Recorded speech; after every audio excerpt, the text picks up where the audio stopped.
All right, I'll say, how are you all this evening of your time as you create time to exist? Thank you very much. We begin this interaction this evening of your time with the entitlement, unconditionally yours. Allow me now to engage in a brief discussion of the idea you label God, which we prefer to call all that is, although sometimes we do refer to God or all that is as infinite creation or simply the universe. For all that is truly all that is. Everything within existence is part and parcel of all that is. You are all, in that way, also part of God or all that is. Therefore, there is nowhere within creation, existence, or for that matter, non-existence, that is not within the whole, within God, if you will. Therefore, understand the mechanism through which all that is creates realities, if you will, is from, shall we say, the energy, the white light energy of unconditional love. For that emotion, that idea, that energy of unconditional love is in fact what allows for what you label the properties of attraction, allowing for the idea of bodies, vibratory representations to come together. The idea of not only love, but unconditional love. And what this simply means is that God, or all that is, always loves all of creation. Do understand the ramifications of this idea. For in your society, you have many versions of what you label God. You have many ideologies and, shall we say, directions in which one is able to choose and view God. But do understand, from our perspective, when beginning to assign to God human qualities, such as judgment, you are in that sense not recognizing that you are made in the image and likeness of God. In fact, when individuals are willing to believe that God will judge you and not in that sense unconditionally love you, you are creating God in man's image. Understand, what you label God, and again, we will now continue to call all that is, for it is a bit more descriptive, is non-conditional, is non-judgmental. It recognizes in every given moment that all is a part of it and never makes the idea of a distinction that you would call a separation. It always, although being each and every aspect of creation at the same time, still has the ability for self-reflection, to view itself as an, colloquially speaking, individual. Therefore, you too, being in the image and likeness of God, have unlimited capabilities and the ability to be self-aware, self-reflective.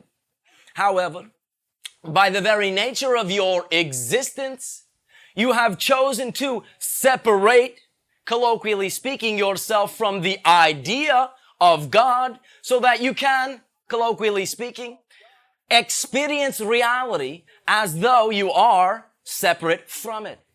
What this allows you to do is have the seemingness of existing within a reality as part of it, rather than recognizing that in, shall we say, actual reality, any reality that you create emanates from you. You are not within it. It is within your consciousness. And so this is true for what you label your soul.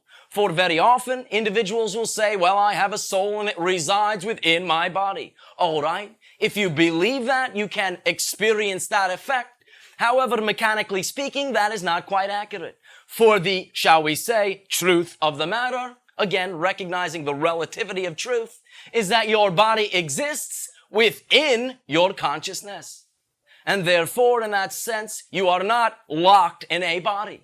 You are simply choosing within the totality of your consciousness to express a portion of it by being this body. That in and of itself is seemingly a separation. And therefore, you do perceive yourself at times as being separate from God. But in actuality, even when you are viewing yourself as such, you are by definition still one with God and looking at that idea. For you create your reality through your beliefs. The idea is everything in creation from the perspective of all that is equal. For everything is all that is. So therefore, the practice of assigning varying values to things within creation is a man-made process and not a God-made process, if you will. Therefore, again, when you do recognize that something is separate from yourself, that is all well and good and falls under the category of observation. I am that, I am not this. But when you then take what you are not, and in that way feel that qualitatively it is less than you, you are judging it. That is judgment, separation, not recognizing the oneness of all things and allowing yourself to see that some things are better than others. Do recognize, however, that even if you are willing to do this, all that is does not and is non-judgmental. Your biblical saying, judge lest ye be judged, does not truly mean in the way that it was transmitted, that if you judge, you will be judged by God. As we have said, God is unconditional, non-judgmental. What it means is that when you are willing to judge others, you become the vibration of judgment, and therefore can only attract to yourself judgment or the opportunity to continue to judge. But recognize, although you may choose to assign that that judgment is coming from God, it is not. God loving you unconditionally means no matter what you choose to explore, no matter what you choose to explore, God will still love you. Now, you may not continue because of what you develop to be in your society, morals, to love yourself, if you perceive that you have done something that is in your society considered very bad. And therefore, again, very often individuals will assign that God is judging me. I'm in trouble. But recognize they are doing the judging from their own framework of morality that they have bought into. Therefore, God loves you so much that He allows you to experience any degree of separation without interfering, any degree of limitation without interfering. Now, when we say interfering, what we mean is all that is still gives you the opportunity in whatever you are creating to have that creation supported by the universe most fully. In that sense, He is in full swing with what you are doing. But the idea is that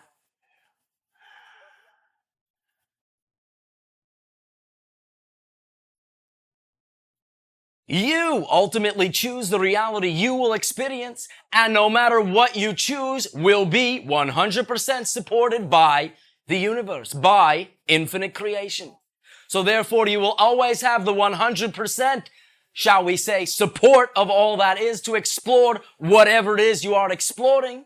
And if negativity is what you are exploring, the form that that support takes is what you put out is what you will get back. For that is the only one law that transcends all realities, all dimensions of existence, all planes of existence. What you put out is what you get back. Therefore, that is in a way the law that you have all agreed to abide by. And therefore, if you choose in that way to put out negativity, you will experience it, but you are still the one making the decision. Subsequently, when you choose in that way to lead a positive, integrative life, you will also be supported most fully to be able to continue to do that thing. And this is unconditional love. Although perhaps, in some sense, an aspect of all that is does not like in that sense to see its creations causing themselves to suffer It is so unconditional that it will even allow them to explore that. Now, we seem to think in your society, in general, individuals interpret this as being indifferent or cold, but it is not. It is being so ultimately supportive to not in that sense dictate what one can or cannot do, simply allow you to explore whatever it is you choose. And in that sense, because what you put out is what you get back, if you do choose positivity, if you do choose to integrate your reality, then you will experience that support from all that is in a positive way. And in your society, you tend to label that God is helping me when you get the positive feedback, but when you put out a negative and get the negative feedback, God is ignoring me. No, it's working in both cases. However, you will always have the opportunity to make the original sound. The echo that comes back from all that is will be determined according to your choice of negative and positive. Again, all situations in your life, all situations are but a neutral set of props with absolutely zero meaning. You assign the meaning. The meaning you assign determines the effect you get out. So therefore, if with any given neutral situation you give a negative definition, you will, and we mean it, get a negative effect. If you take, however, the same exact neutral situation, recognizing that there is negative things you can glean from it, but beginning now to be a bit more creative and beginning now to look at the positive things that it has allowed you to do, the beliefs that it has allowed you to see that you still have that are limiting you, you are assigning a positive meaning to the neutral symbol and then will only receive a positive effect. And it works across the board. Automatically. Whether or not you choose to pay attention to it, it works anyway. What the knowledge we are imparting allows you to do is begin to become conscious creators. You create automatically anyway. Now we introduce to you the idea that you can create according to your preference, rather than in that way seeming that life is automatic and has its ups and downs. You can create that. But the ups and downs are not necessary. You do not need to create downs to balance out the ups. Many do. You know, if you buy into that, you can create that reality. But that is only a belief. So therefore, if you will begin to simply feel what we are saying, that all that is unconditional, you will begin to understand that you do not have to seek a relationship with all that is. You already have one. And no matter what you have ever done, you have had the unconditional love from all that is to continue to do that thing. And that, all right, in your vernacular code of non-interference is in that way evidence of unconditional love. Remember again, unconditional love means you are loved no matter what. Conditional love means if you do this thing, I will love you. If not, you stink. Do recognize that as a belief. You do not in that way need to buy into it. You know that its effects are quite real when you do, but it is not necessary. Again, recognizing that you may create God in the image of man, you can also understand that you are created in the image of God. And therefore, any qualities that you ascribe to all that is our God are contained within you and can be expressed. Begin now to feel that unconditional love. That no matter, even if you choose, in that sense, to hate yourself, you are still loved by all that is, unconditionally. If you will again begin to become conscious of that unconditional love, you will recognize that you always have the ability to define your relationship with all that is. You can, in that sense, be father-sibling, but you can also be friends. You can also be any relationship that you wish. And if you will but look at your relationship to all that is in the way that you find would be most favorable and then act as though you already believe it, you will get that effect right now. And again, no matter what you choose, will still be unconditionally loved and not judged. You too can now choose to not judge.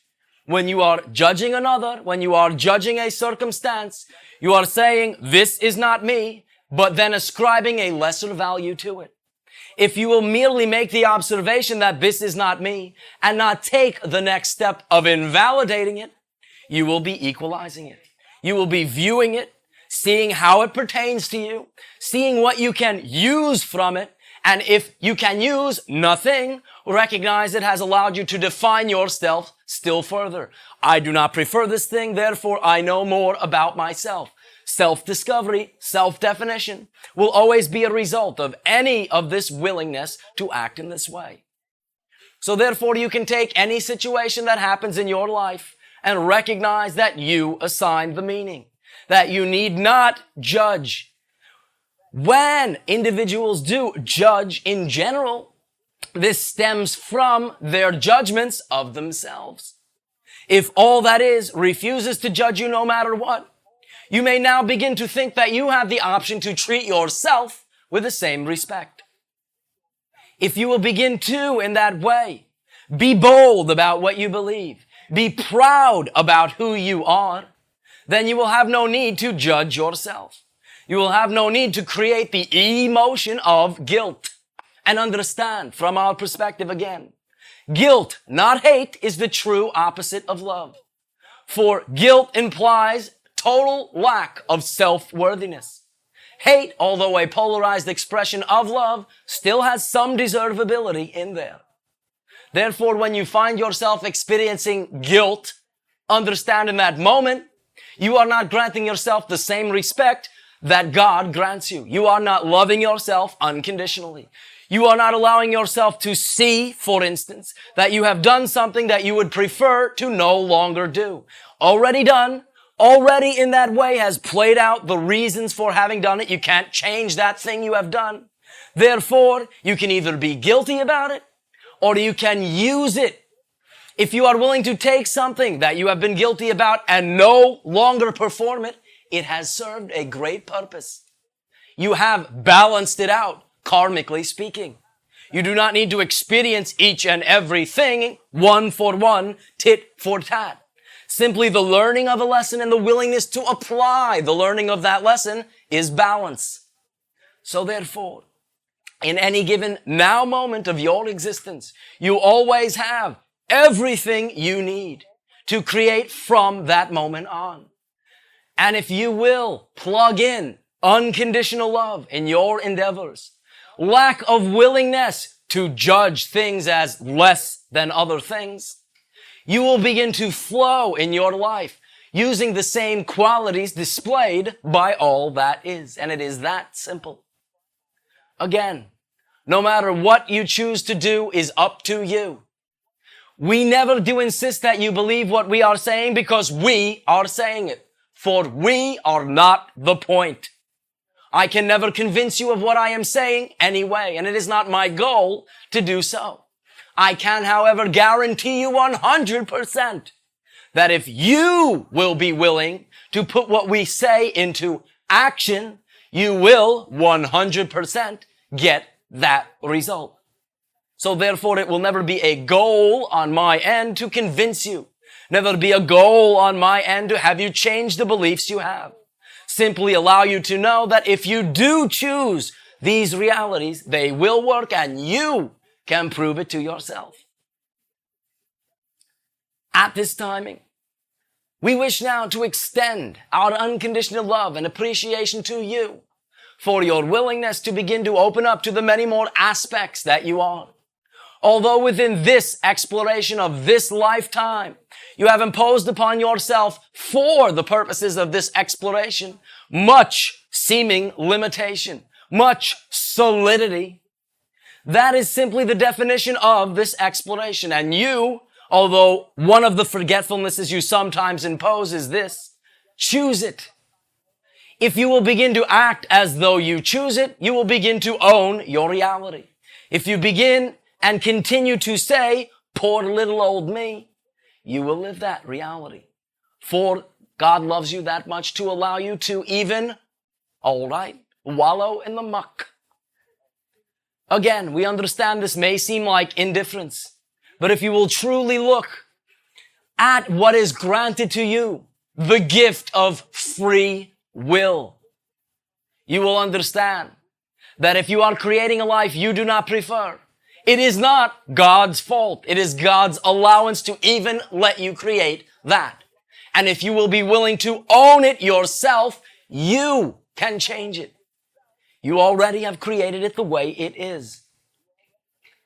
So again, in our exchange, within our appreciation for your willingness to allow interactions between your society and our respective societies, I ask you now, how may I be of service to you? Sharing.